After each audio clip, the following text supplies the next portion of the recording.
Oke, wahai anak-anak sekalian, mari kita belajar mata pelajaran sains menjawab soalan past paper. Sains untuk SPM paper 1 dan paper 2 ya. Kita start dengan menjawab paper 1 bersama-sama. Mari kita buat.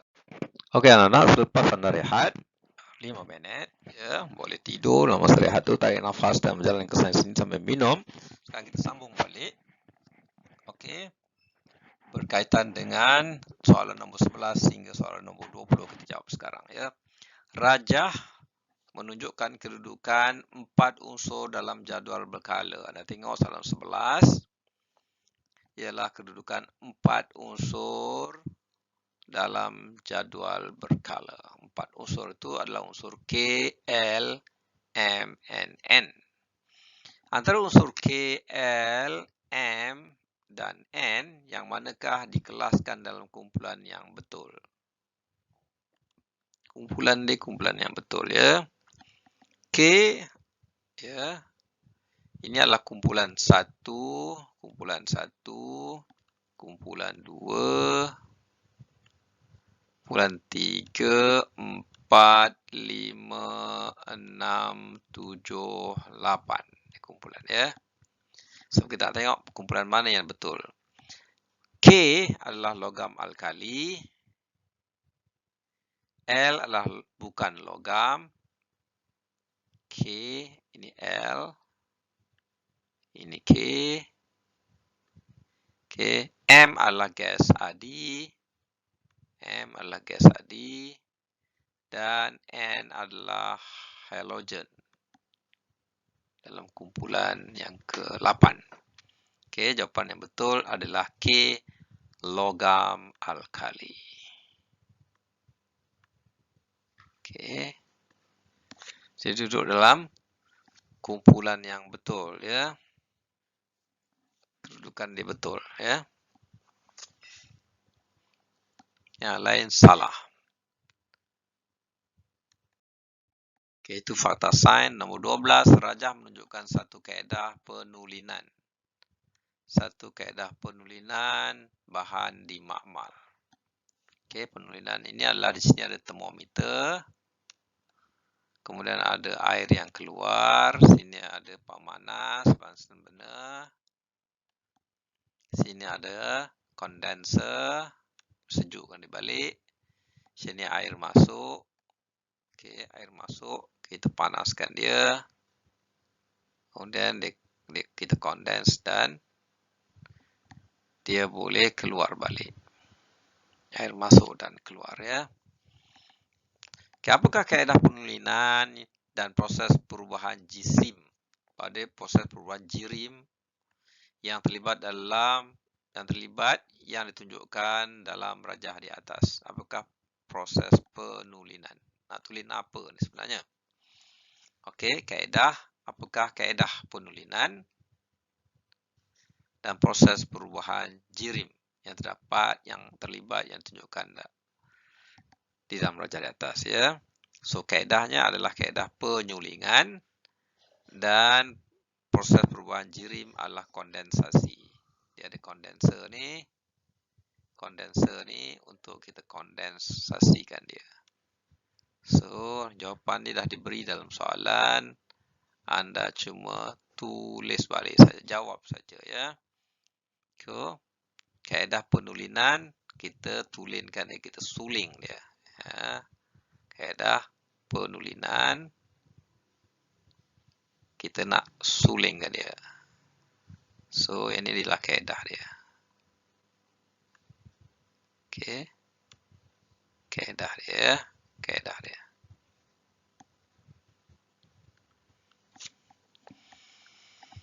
Okey, itu dia. Kita nak buat macam tu ya.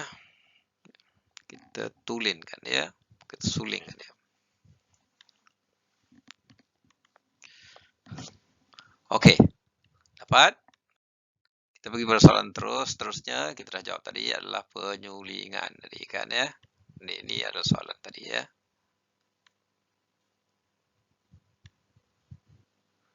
Okey. Nombor 13, rajah menunjukkan eksperimen untuk mengkaji perubahan haba dalam satu tindak balas. Perubahan haba dalam satu tindak balas. Menunjukkan eksperimen ya. Ini termometer serbuk natrium hydroxide. Kamu kena tengok semua dalam dia. Ini ada air dekat sini. Kena tengok semua apa yang dalam gambar rajah tu sebab dia merupakan clue kepada jawapan anda. Penyataan manakah benar tentang tindak balas di atas? Okey, bila air dia tindak balas macam mana? Bila air dimasukkan dengan serbuk sodium natrium hipoklorat ni, ya, dimasukkan ke dalam air, apakah berlaku? Diberi jangka suhu untuk melihat perubahan yang berlaku. Kita nak tengok perubahan ni, alat untuk melihat perubahan adalah jangka suhu ni, ya. So kita nak tengok di sini ya. Bacaan termometer meningkat, ya. Perubahan dia dah bagi dah sini, bacaan termometer akan meningkat. Bila kita masukkan natrium hidroklorat ke dalam air, dia punya suhu air itu akan meningkat. Jadi bacaan termometer meningkat ya. Okey, itu je yang kita nak tengok. Dia punya tindak balas dia, kesan dia. Yang lain salah ya. Sebab dia dah bagi clue situ ya, termometer. Alright. Rajah menunjukkan tindak balas antara logam kalsium dan air. Logam kalsium dan air. Ini lagi soal tu tindak balas dengan air juga. So dia bagi air, dia bagi logam kalsium, sini ada gas X. So apakan hasil? Hasil apa? Di sini ya. So air ini adalah H2O kan. So kalau kita nak tengok dia akan hasilkan apa gas apa antara dua ni lah. Sama ada gas yang ini ataupun gas yang ini. Mana yang akan dihasilkan? Okey. Apakah sifat gas X?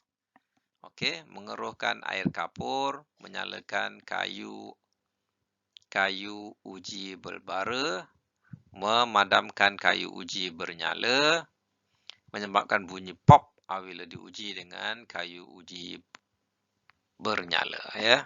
So menyebabkan bunyi pop. Kalau pop, bunyi pop ialah hidrogen kan. Dia ada bom hidrogen pernah dibuat. Bom tu kuat ya. Okey. Sifat gas X adalah sifat punya bunyi ya. Orang buat bom hidrogen ni. Okey, dipisahkan air itu daripada oksigen, hidrogen dipisahkan dengan oksigen, melahirkan gas dan dibuat bom. Bom tu berbunyi. Pop. Okey, kalau dibanyak jadi bom hidrogen, lebih kuat daripada bom atom. Okey, jadual menunjukkan pemerhatian yang diperoleh apabila 3 jenis serbuk logam bertindak balas dengan oksigen. Ya, pemerhatian yang diperoleh apabila 3 jenis serbuk logam bertindak balas dengan oksigen. 3 jenis serbuk logam itu apa? Serbuk logam PQR. Okey. Pemerhatian dia bila dia bertindak balas dengan oksigen, serbuk logam P menjadi terang. Serbuk logam Q menjadi baraan dia tak malap. Serbuk logam R baraan dia terang. Okey, ini bara ya. Urutan yang manakah betul bagi kereaktifan logam tersebut secara menaik? Kereaktifan ya. So menyala terang, lepas tu terang lagi, lepas tu malap. Ya, secara menaik ya. Menaik ni ya. So yang mana yang paling malap? Q malap. So kalau dia menaik macam tu. Ya. So Q malap. Lepas tu R dia bara saja. Ini bara saja. Ini terang, bara yang terang. Lepas tu P bukan saja bara, dia menyala. Ya. So kalau dia kata menaik dia macam ni ya. Dia macam ni menaik. Okey. Ya, P R Q. Okey, daripada malap kepada baraan yang terang kepada nyala yang terang. Okey, kita tengok nombor 15 tadi kita dah buat. Sampai dekat ni kita sambung 16. 15 kita dah buat. Tengok 16 ya. Kita buat yang ini. Logam manakah yang diekstrak daripada bijihnya menggunakan kaedah elektrolisis? Jadi bijih dia daripada original dia. Okey. Logam manakah diekstrak daripada bijihnya menggunakan proses ataupun kaedah elektrolisis? Itu adalah aluminium ya. Okey. Besi bukan, timah bukan, kuprum bukan. Ini orang Lombong ya. Ini orang ambil dari Lombong. Okey, nombor 17 ya. Kita dah sejak tadi nombor 17 pula. 17. Namakan sinar radioaktif bagi P, Q dan R. Radioaktif P apa, Q apa, R apa ya. Ini adalah bahan radioaktif. Ini kertas dia, kertas, ni aluminium, ni kuprum. So kita akan nampak apa? Di P kita nampak alfa. Di P kita nampak alfa. Okey. Di Q kita nampak beta. Okey, beta. Di R kita nampak gamma. Gamma macam mana simbol dia? Simbol gamma macam mana? Sini delta. Ini theta. Ini gamma macam tu ya. Ya. Tapi jawapan dia lah inilah ya. Jawapannya adalah ini ya. Dia gelombang yang alfa. Kalau minda kita alfa punya gelombang dalam gelombang tenang, dia dipanggil gelombang alfa. Beta lagi tenang, lagi turun. Dan gamma dah jadi tidur.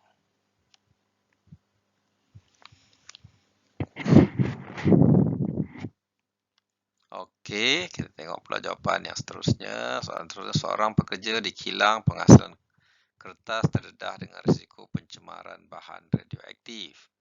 Antara yang berikut yang manakah tujuan utama pekerja itu memakai lencana filem kita ketika melaksanakan tugas? Dia pakai apa? Lencana. Lencana filem ni nak tanda dia berapa banyak dia kena radioaktifnya. Penghasilan kertas, kilang kertas ya. Risiko pencemaran bahan radioaktif. Okey. So tujuan dipakai adalah untuk mengelakkan tersentuh dengan radioaktif, bukan mengelak badan dari terkena kanser kulit, bukan memelihara kesihatan secara berkala pun bukan, adalah untuk tanda ya. Untuk ukur berapa banyak dia terdedah ya, mengesan tahap pendedahan sinaran radioaktif ni. Yang ni saja dia boleh buat filem tu. Dia bukan nak cegah radioaktif. Bila dia tahu dia banyak terdedah, dia ada potensi untuk kena penyakit kanser. Inilah penyakit-penyakit yang berkaitan dengan radioaktif. Itu saja ya. Alat optik manakah yang menghasilkan imej yang nyata? Songsang dan saiz lebih besar daripada objek. Ya, alat mana ya? So tentulah kita pakai projektor. Ya, kita projektor daripada skrin komputer kepada skrin projektor yang lebih besar macam wayang tu ya. Okey, itu projektor ya. Imej nyata, songsang dan lebih besar ya. Itu dipanggil projektor ya. Okey, kita tengok soalan yang terakhir, soalan yang ke-20. Rajah menunjukkan penambahan dua cahaya berwarna. Ya, cahaya merah, skrin putih di sini. Cahaya ini merah, ini cahaya X, ini adalah cahaya magenta ya. So merah campur dengan X menjadi magenta. So, ini apa dia? Okey, ini apa? Kuning ke apa? Biru ke? So, jawapannya adalah, apakah warna X? Jawapannya adalah biru. Ya. Biru campur merah menjadi magenta. Okey, semoga bermanfaat dan kita jumpa dalam soalan 21 sehingga seterusnya. Jumpa lagi.